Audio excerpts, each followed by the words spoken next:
Is your Mastercard gift card showing a declined message instead of instant happiness? Don't worry, we've got you covered. First, let's ensure it's activated. Most gift cards need activation before use. Usually done online. Go to the website printed on the back of your card or its packaging. You'll typically find a section for activate a card or card activation.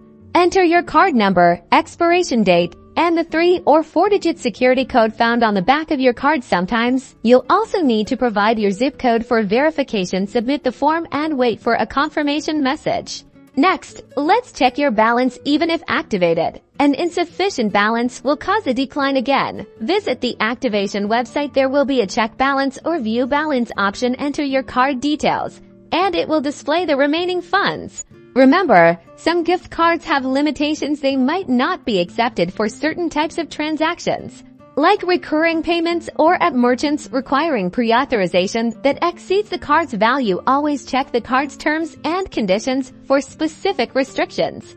If you've activated it, confirmed your balance, and still face issues, it's time to contact customer service. The customer service number is almost always printed on the back of your gift card. Have your card number ready when you call.